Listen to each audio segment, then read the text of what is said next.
নবী গো, ও মায়ার নবীজি, ইয়া রাসূলুল্লাহ, ইয়া হাবিবাল্লাহ নবী গো, আপনি যে 6 মাস আগে বলেছেন হিজরতের জন্য প্রস্তুত থাকার জন্য, ও মায়ার নবীজি, আমি এই 6 মাস একটু ঘুমাই নাই নবী গো। আমি যদি ঘুমাইতাম, আপনি যদি আমার ডাক দিতেন, আর তুই ডাকে সাড়া না পেতেন নবী গো, আমার সারা জীবনের আমলটা বরবাদ হয়ে যাইতো। আর জোরে আল্লাহু আকবার, হাত ধরে বলি ইয়া রাসূলুল্লাহ। আল্লাহর সিদ্দিক আকবর ডাক দিয়া কয়, নবী গো, ও মায়ার নবীজি, ইয়া রাসূলুল্লাহ, ইয়া হাবিবাল্লাহ নবী গো, আমি 6 মাস পর্যন্ত আমার খাটের মধ্যে আমি আমার শরীরটাকে লাগাই নাই নবী গো। আমি দরজার সামনে দাঁড়িয়ে থাকতাম, কখন জানি আপনার ডাক চলে আসে নবী গো।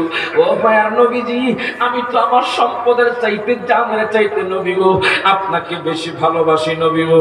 আপনি যখন বলেছেন, আপনার অর্ডার যখন এসে গেছে, আমি আর ঘুমাই নাই, আমি দরজার মধ্যে আপনার জন্য অপেক্ষা করছিলাম। এখন আমার নবী আবু বকর, চলো এখনই আমরা হিজরত করব, আমরা মদিনায় চলে যাব। মনে হয় আমরা মক্কার মধ্যে আর থাকতে পারবো না। ওরে আমার মনে জল্পনা কল্পনা, নবী যাব আমরা সোনার মদিনায়। বলেন আমার মনের জল্পনা কল্পনা, নবী যাব আমরা সোনার মদিনায়। সব হাত তুলে বলেন যারা মদিনা যাইতে চান, ওরে যাব মোরা সোনার মদিনা। বলেন যাব মোরা সোনার মদিনা। বলেন না না, যাব মোরা সোনার মদিনা। বলেন আমার মনের জল্পনা কল্পনা, নবী যাব মোরা সোনার মদিনা। ওরে মনটাই আমার অনেক খুশি, নবীজিকে ভালোবাসি। মনটাই আমার অনেক খুশি, নবীজিকে ভালোবাসি। ভালোবেসে তৃপ্তি মিটে না, বলেন ভালোবেসে তৃপ্তি মিটে না। বলেন না না, যাব মোরা সোনার মদিনা। বলেন আমার মনের জল্পনা কল্পনা, নবী যাব মোরা সোনার মদিনা। আমরা কি সে মদিনা যাইতে চাই না বাজার? সকলে হাত তুলে কোন যাইতে চাই না? তাহলে আমার সাথে কোন, ওরে যাব মোরা সোনার মদিনা। বলেন যাব মোরা সোনার মদিনা। বলেন না না, যাব মোরা সোনার মদিনা। এখন দেখেন বাজান, আমি আপনাদেরকে বলতেছিলাম সিদ্দিক আকবরের কথা। সিদ্দিক আকবর রাদিয়াল্লাহু তাআলা আনহু আমার নবীর সাথে রওনা দিলেন। যাইতে যাইতে যাইতে যাইতে বাজান, যাকে কোরআনে বলা হয়েছে সানিয়াস নাইন, যেরকম মারহাবা, দুইয়ের মধ্যে দুই, আল্লাহ এবং তার রাসূলের মাঝে একজন হলেন, সেটা হলো সিদ্দিক আকবর, যেরকম মারহাবা। বাজান রে, আমার দয়াল নবী, মায়ার নবী, রাহমাতুল লিল আলামিন নবী সিদ্দিক আকবরকে নিয়ে যাইতে যাইতে যাইতে যাইতে বাজান, যখন সন্ধ্যা নেমে আসলো, আমার মায়ার নবী রাহমাতুল লিল আলামিন নবী আবু বকর, আবু বকর, আবু বকর, আমরা আজকের রাতে পাহাড়ের মধ্যে, পাহাড় গুহার মধ্যে কাটায়া দিব, আমরা গাড়ে সুরের মধ্যে আজকের রাতে কাটায়া দিব। আমার দয়াল নবী, মায়ার নবী রাহমাতুল লিল আলামিন নবীর বাজান পাও মুবারক গুলো বাজান ফুলে গেছে হাঁটতে হাঁটতে। হায় হায়, আমার নবীকে সিদ্দিক আকবর, চলো আমরা পাহাড়ের মধ্যে উঠি। সিদ্দিক আকবর কয়, ইয়া রাসূলুল্লাহ, ইয়া হাবিবাল্লাহ নবী গো চলেন। আমার নবী শুভ বাজান গাড়ে সুরের মধ্যে উঠলেন, পাহাড়ের মধ্যে উঠলেন। ওই গুহার সামনে যখন গেলেন, আমার নবী দেখলেন সেখানে মাকড়সার বাসা বাজান, সেখানে বাজান অন্ধকার। সিদ্দিক আকবর ডাক দিয়া কয়, নবী গো, নবী গো, নবী গো, নবীজি আমার,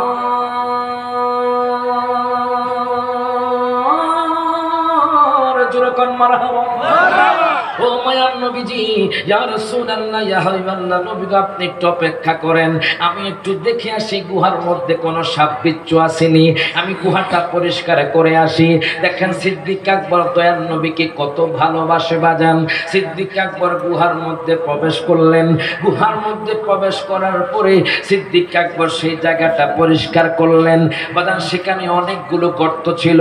সিদ্দিক আকবরের জামা ছিঁড়ে ছিঁড়ে ওই গর্তগুলো মেরে দিলেন। দেখলেন লাশ পর্যন্ত বাজার একটা গর্ত ছিল, আর কোনো জামা নাই, এই জন্য উনি ওনার পাও দিয়ে সেই গর্তটাকে মেরে দিলেন। ডাক দিয়া কয়, নবী গো, নবী গো, নবী গো, নবী গো, আপনি এখন গুহার মধ্যে আসতে পারেন। আমার দয়াল নবী, মায়ার নবী, রহমাতুল লিল আলামিন নবী যখন গুহার মধ্যে ঢুকলেন, আমার নবী তো ক্লান্ত, আমার নবী তো পরিশ্রান্ত বাজান, আমার নবী তো টায়ার্ড। আমার নবী আবু বকর, আমি একটু বিশ্রাম নিব। সিদ্দিক আকবর কয়, নবী গো, আপনি আমার কোলের মধ্যে ঘুমান। জোরে কোন মারহাবা। ও মায়ার নবীজি, আপনি আমার কোলের মধ্যে ঘুমান। আমার দয়াল নবী, মায়ার নবী, রহমাতুল লিল আলামিন নবী সিদ্দিক আকবরের বাজান উরুর মধ্যে ঘুমাইতেছিলেন। হঠাৎ করে সিদ্দিক আকবরের পায়ের মধ্যে কি যেন কামড়িয়ে দিল বাজান, কি যেন কামড়ালো। সিদ্দিক আকবর বাজান বিষের তাড়নায় ওনার চোখ দিয়ে টপ টপ করে বেয়ে বেয়ে বাজান পানি পড়ছে।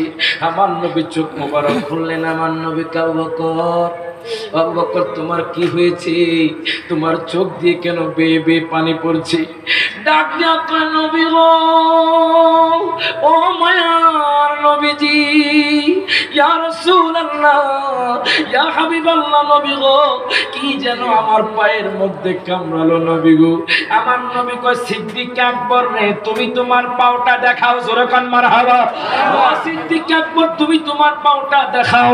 আবু বকর সিদ্দিক রাদিয়াল্লাহু তাআলা আনহু বাজান যখন পাওটা দেখাইলেন, আমার মায়ার নবী তো ডাক্তারেরও ডাক্তার, আমার নবী তো ডাক্তার বানানেওয়ালা, কথা কোন ঠিক কিনা?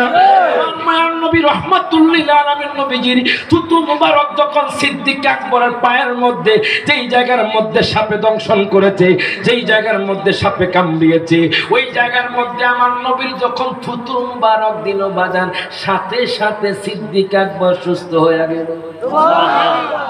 নবীর প্রেমে আবু বকর, ওমর, ওসমান, আলী, হায়দার, ওরে গানে সুরে আবু বকর দিল তারে সাপে কামড়। ও গানে সুরে আবু বকর দিল তারে সাপে কামড়, নবীর জন্য জীবন করলেন দান। আশা পুরা আল্লাহ মেঘের বান। মারহাবা কোন সকলে একসাথে হাত তুলে কোন বাজার। আপনার কি বাজার হচ্ছে? বাজার কি ছেড়ে দিব? ছেড়ে দিব?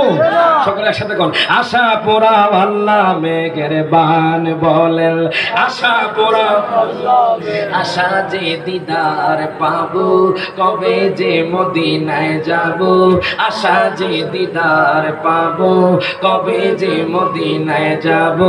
যেথায় কাঁদেন নবী দুজাহান, আশা পুরা আল্লাহ মেঘের বান। ওরে নবীর প্রেমে হাবিশি বেলাল, কেঁদে কেঁদে হয় সে পাগল। আজান দিবে কাবার ছাদে, পড়ে গেল প্রেমের ফাঁদে। যেরকম মারহাবা। আজান দিবে কাবার ছাদে, পড়ে গেল প্রেমের ফাঁদে। কোন দিক ফিরে দিব গো আজান, আশা পুরা আল্লাহ মেঘের বান। যেরকম মারহাবা। নবী বলেন হাবিশি বেলাল, হইলা তুমি কেমন পাগল। কাবারও কাবা ছিল না, নবীজির দিকে ফিরো না।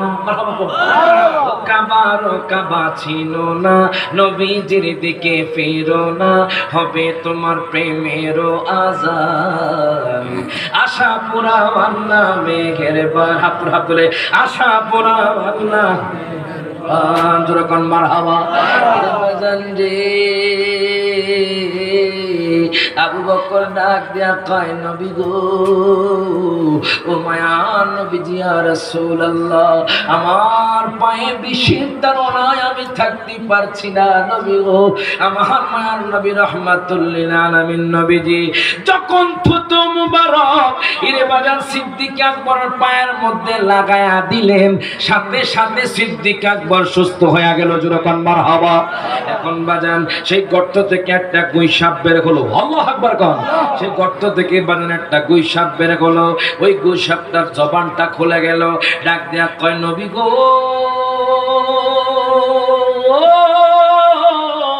ও মায়ার নবীজি, ইয়া রাসূলুল্লাহ, ইয়া হাবিবাল্লাহ, নবী গো, ইয়া রাসূলুল্লাহ, নবী গো, আমি ৩৫০০ বছর আগে মুসা নবীর উম্মত, জোরকান মারহাবা।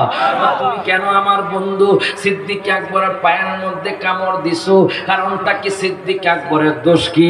এখন হিসাব ডাক দেয়া পায়, নবী গো, ইয়া রাসূলুল্লাহ, আমি যদি এখন না উঠতে পারতাম তাহলে সারা জীবন আমি আপনার দেখা পাইতাম না। আমি মুসা নবীর উম্মত, আমি মুসা নবীর জামানায় যখন তাওরাত কিতাব পড়তে গেলাম, ও মায়ার নবীজি, আপনার নামটা যখন পেলাম আমি ওই নামটা কাটলাম, একে একে আমি আমার আপনার নামটা ৭ বার কাইটা দিলাম। ইয়া রাসূলুল্লাহ, আমি দেখলাম আমি হঠাৎ করে আমি গুইসাপ হয়ে গেছি, সেই জন্য আমি মুসা নবীর কাছে গেলাম, ডাক ডাক পাইলাম, মুসা নবী গো, ও মুসা নবী, আমি গুইসাপ থেকে কেমনে রক্ষা পাবো? মুসা নবী ডাক দিয়া কয়, উম্মত, ওরে উম্মত, রাহমাতুল লিল আলামিন নবী তোমারে মাফ না করে স্বয়ং আল্লাহ মাফ করবে না। প্রত্যেকে জবানটা খুলে কোন মারহাবা। আমি মুসা নবীও কিছু করতে পারবো না, এখন উপায় কি? মুসা পয়গম্বর আমার জন্য দোয়া করলেন, জোরকান মারহাবা। মুসা পয়গম্বর আমার জন্য দোয়া করলেন, নবীদের দোয়া বাজান কবুল, তারা হলো মুস্তাজাবুদ দাওয়াত বাজান। এবার মুসা পয়গম্বর যখন আল্লাহর দরবারে প্রার্থনা করলেন, আল্লাহর দরবারে বললেন, ওগো আল্লাহ, তুমি আমার এই উম্মতের হায়াতটা নবী পর্যন্ত বাড়ায়া দাও। ইয়া রাসূলুল্লাহ, ইয়া হাবিবাল্লাহ, নবী গো, ও মায়ার নবীজি, আমি আপনার অপেক্ষায় এই গুহার মধ্যে ছিলাম, আমি জানি আপনি গুহার মধ্যে আসবেন। ইয়া রাসূলুল্লাহ, সিদ্দিক আকবর যখন গর্তের মধ্যে পাও দিল, প্রত্যেকটা গর্ত তারা জামা দিয়ে মেরে দিল, এখন আর একটা গর্ত বাকি ছিল, মনে করেছিলাম ওই গর্ত দিয়ে বের হয়ে আপনার সাথে দেখা করব। আপনার বন্ধু সিদ্দিক আকবর গর্তটা মেরে দিল পাও দিয়ে, এই জন্য আমি নিরুপায় হয়ে আপনার বন্ধুর পায়ের মধ্যে কামড় দিলাম আপনার সাথে দেখা করার জন্য। ডাক দেয়া কয়, নবী গো, আপনি আমার ক্ষমা করে দেন, আপনি ক্ষমা না করলে স্বয়ং আল্লাহ করবে না। আমার নবী কয়, যাও যাও, আমি তোমারে ক্ষমা করে দিলাম। আরো জোরে কইতে না মারহাবা। দেখেন, নবীর আদর্শ হলো কোন মানুষ ভুল করলে ক্ষমা করে দেওয়া, জোরে কোন মারহাবা। দেখেন, ওই লোকটারে আমার নবী ক্ষমা করে দিলেন, ওই লোকটা চলে গেল। এর বাজার ওই যে এক রাতের আমল সিদ্দিক আকবর কষ্ট করেছে হিজরতে আমার নবীর জন্য। আম্মা আয়েশা জিজ্ঞেস করেছিল, নবী গো, ও মায়ার নবীজি, আমার আব্বা জানের এক রাতের আমলের দাম কেমনে তো বেশি? আমার মায়ার নবী রাহমাতুল লিল আলামিন নবী কয়, আয়েশা রে, যেই রাতে তোমার আব্বা জান আমার জন্য জান পান দিয়ে আমার সাথে ছিল, আমাকে জান পান দিয়ে মোহাব্বত করেছিল, ওই রাতের মোহাব্বতের দাম ফারুকে আজমের সারা জীবনের আমলের চেয়েও দাম। আরো জোরে কইতেন না মারহাবা। তাহলে বলেন বাজান, নবীর মোহাব্বতের দাম বেশি না কম? আরো যেরকম বেশি না কম? সেই নবীকে ভালোবাসতে চাই কি চাই না? সেই নবীজির মদিনা যেতে চাই কি চাই না? তাহলে আমার সাথে বলেন, কেমনে যাইব আমি ও